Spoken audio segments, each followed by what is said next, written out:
잉글랜드의 레전드 마이클 오원이 잉글랜드 프리미어리그 올 시즌에 손흥민을 가장 기대되는 선수로 지목했습니다. 영국 더 부투룸은 손흥민은 새 시즌 분전을 다짐하고 있는 선수 중 한 명이라면서 토트넘은 이번 시즌 엔제 포스테코글루 체제에서 새로운 시대를 열게 됐다. 오원도 토트넘의 손흥민을 새 시즌 EPL에서 가장 눈여겨볼 선수로 꼽았다라고 보도했습니다. 손흥민은 지난 시즌 부진 논란에 시달렸습니다. 토트넘의 명실상부한 에이스였지만 득점 기록이 저조했기 때문입니다. 그러나 손흥민이 스포츠 탈장으로 고생했던 사실이 뒤늦게 알려졌습니다. 손흥민은 통증을 참고 뛰었는데도 리그 34경기에 출전해 10골 5도움을 기록하며 10골 고지를 밟았습니다. 프리시즌을 통해 수술을 받은 손흥민은 정상 컨디션으로 새 시즌을 대비하였고 올 시즌 순항을 달리고 있는 토트넘의 공격 중심으로 활약하고 있습니다. 자세한 내용 풋볼픽과 함께 알아보겠습니다. 선발 공격수 중 히샬리송의 부진이 지속되고 있습니다. 히샬리송은 이날 72분을 소화하면서 패스 성공률이 29%에 그쳤습니다. 17개 패스 시도에서 겨우 5개만 성공했습니다. 공 소유를 잃은 횟수는 19회에 달합니다. 또한 공중볼 경합에서 단 1개도 성공하지 못했습니다. 이번 경기뿐 아니라 이전 경기에서도 비슷한 양상을 보이나 오늘이 가장 심했습니다. 안제 포스테코글루 토트넘 감독은 기자회견에서 히샬리송이 오랜만에 골을 넣은 건 매우 좋은 일이다. 하지만 히샬리송은 다른 경기에서 더 잘 뛰었다고 말했습니다. 이어 히샬리송은 오늘 경기에서 공을 너무 자주 빼앗겼다고 지적했습니다. 이전에 포스테코글루 감독의 발언과는 사뭇 다른 분위기와 뉘앙스로 이제 히샬리송에게 기회가 가긴 힘들 수도 있을 것이라는 이야기가 들려오고 있는데요. 지난 풀럼전을 앞둔 기자회견에서 포스테코글루 감독이 히샬리송에 대한 발언 이렇게 했었습니다. 골 침묵을 털어내기 위해 히샬리송의 선발 출전을 이어 갈지에 대한 물음이 포스테코글루 감독에게 던져졌습니다. 앙제 감독은 단호하게 이야기했는데요. 그는 히샬리송의 컨디션 유지나 골을 넣어 자신감을 회복하라고 계속해서 출전시키는 것이 아니다. 나는 승리할 수 있는 팀을 선택한다. 히샬리송이 승리하는 데 도움이 될 것이라고 판단되면 나는 그를 투입할 것이라며 난 단지 그의 개인 목표에 도움을 주기 위해 투입하진 않을 것이다. 나와 함께하는 선수들은 나의 철학을 이해하고 있다. 그것은 팀 정신으로 운영되는 것이라고 강조했습니다. 히샬리송을 특정 공간에 끌어들이기 위해서가 아니라 히샬리송이 있으면 이길 수 있을 것 같으면 꺼내든다.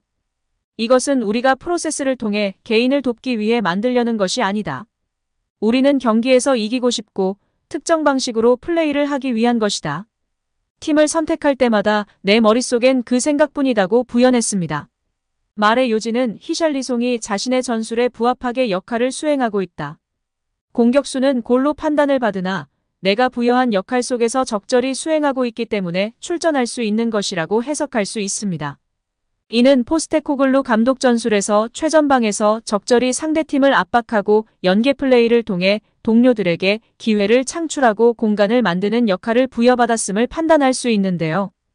이번 풀럼과의 리그컵 경기에서는 그 모습이 전혀 되지 않아 비판적 인터뷰를 한 것입니다.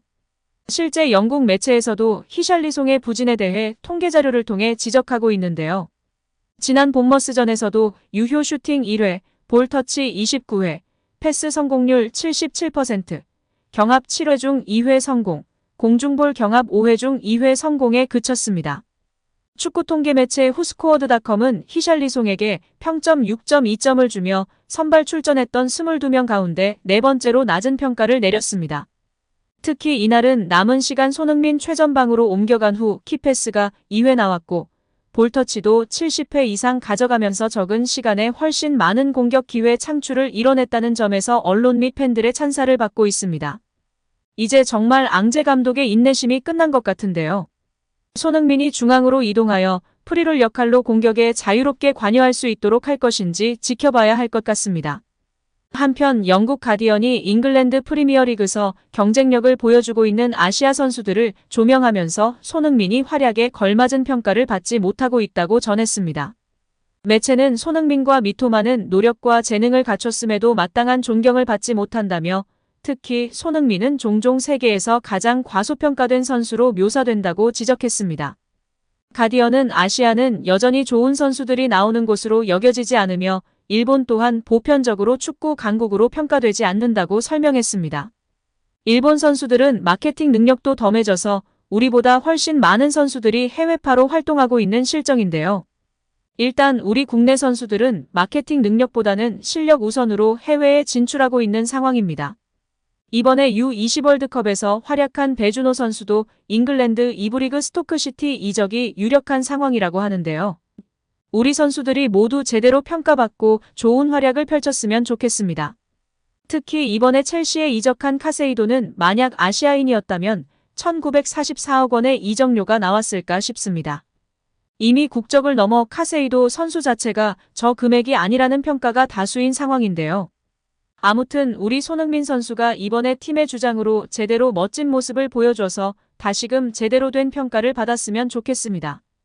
2015년 토트넘에 입성한 손흥민은 팀에서 꾸준한 활약을 펼치고 있는데요. EPL 통산 270경기에 나가 103골을 기록 중인 상황입니다. 그는 2021년도 시즌 EPL 공동 득점왕 골든 부트에 올랐으며 2020년에는 국제축구연맹 피파 푸스카스상을 수상했습니다. 2023년도 시즌에는 토트넘의 주장으로 선임돼 그라운드를 누비고 있습니다.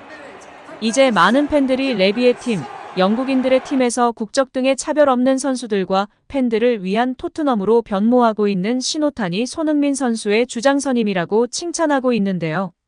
계속해서 지켜보며 응원해야 할 것 같습니다. 우리 손흥민 선수 특히 부상 조심하시고 건승을 기원합니다.